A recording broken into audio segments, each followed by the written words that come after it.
So we're going to look at this rational function. It's an e to the x over x minus 1. So the first thing we're going to do is identify the vertical asymptote. The vertical asymptote is going to come from the denominator. So my vertical asymptote is going to be at x equals positive 1. So we're going to look for horizontal asymptotes by doing a limit. So the limit as x goes to infinity of f of x, well, what's going to happen is we're going to end up having the numerator go to infinity much quicker than the denominator. So then that means that we're going to have infinity as my limit. So it just kind of goes off to infinity to the right. We're going to check it to the left because that negative power then is going to make it tend towards 0, and the denominator is making it tend towards 0. So we're going to have it, the limit as it goes to the left, it's going to be a horizontal asymptote at 0. Now, because we are approaching it from negative infinity and e to the x is always positive, this is actually going to come, this is not something that we really look at very often, but it's actually going to come be a positive over a negative infinity, a positive 0 over negative infinity. That's going to give us 0 from the negative side. I'm just going to indicate that because that's actually nice to know, although our coordinates will support this as well.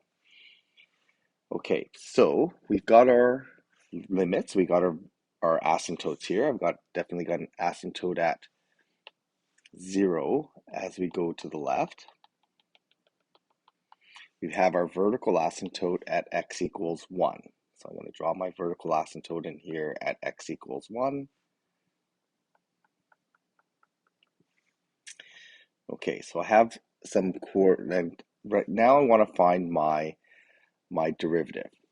Okay, so I'm going to look for my derivative, and that's going to give me an idea of where my max and min points. There are no zeros here as well. So my derivative, f prime of x, is going to be e to the x times x minus 1 minus e to the x, and that's going to be times the derivative of x minus 1 is 1, and then I have x minus 1 squared. I can simplify this out, so I'm going to end up with x e to the x, and then it's going to be minus e to the x minus e to the x, so minus 2 e to the x. I'm going to factor this so I can solve for my 0 derivative. So e to the x is never equal to 0.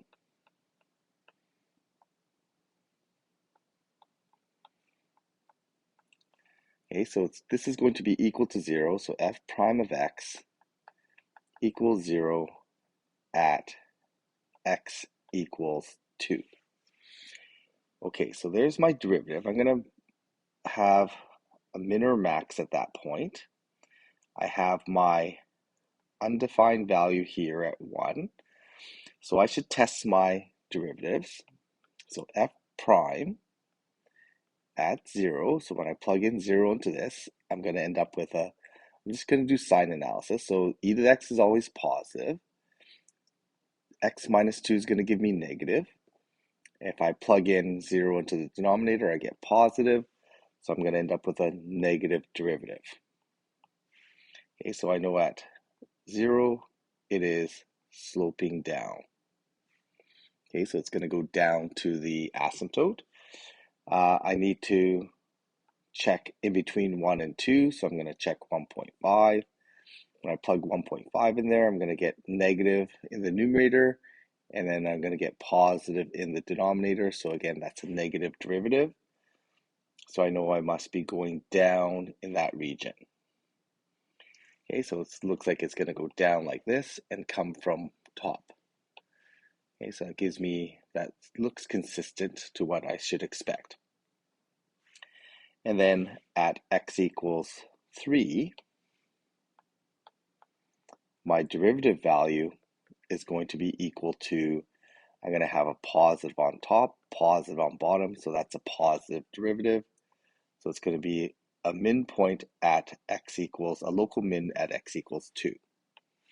So I'm going to start doing a table of values here. So I have a coordinate at x equals 2, y equals, and I'm going to plug that in. So x equals 2, y equals e to e squared, which is approximately equal to 7.39. Okay, I can plug that in, so 7.39 maybe somewhere around here. Okay, so that's my minimum point. So it looks like it's going to come down, hit that minimum point, and then just go off to infinity like that. Okay, so I've got a pretty good idea that's what the graph there is going to look like based on the slopes and everything. Okay, so I should check the concavity. Now, this concavity can be very challenging algebraically, so we have to make sure that we are simplifying whenever we can. Okay, so if we simplify whenever we can probably avoid some complications with this concavity. So my second derivative then, I'm going to differentiate the numerator as a product. So e to the x minus 2 plus e to the x times 1. And then I need to multiply by the denominator, x minus 1 squared, minus. So then I'm going to end up with the numerator expression. And I can differentiate the denominator. So 2x minus 1. So that's my whole numerator. And I have x minus 1 squared. So I have to the power 4. Now, taking a look at this, there is an opportunity here to cancel some factors. So I have an x minus 1 factor here, here, and here. Okay, if I do that, I'm going to simplify my expression before I expand this all out, which is going to help me out a lot.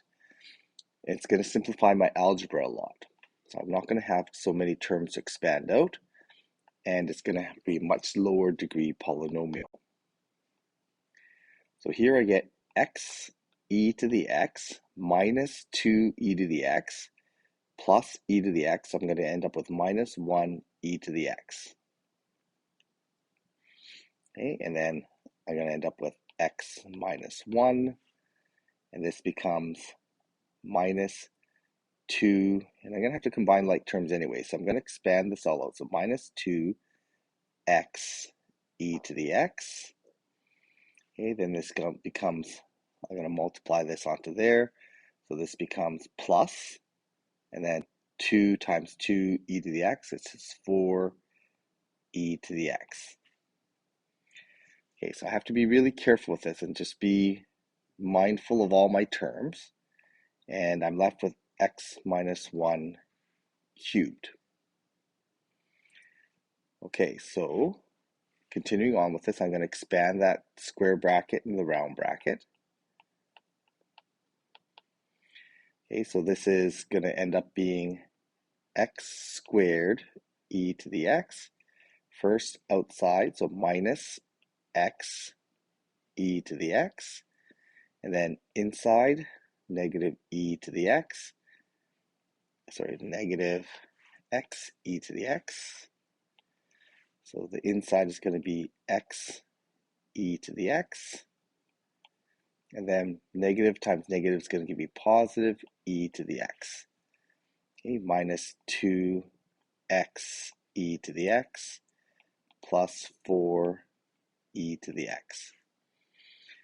Okay, and that's all over my common denominator, or my denominator of x minus 1 cubed. Okay, so I'm going to combine my like terms here. I've got like terms here, here, and here, and I've got like terms here and here. Okay, so my final derivative looks like this. x squared e to the x minus 4x e to the x, and then plus 5 e to the x. I'm going to factor that e to the x out so I can see if I can solve that quadratic equation.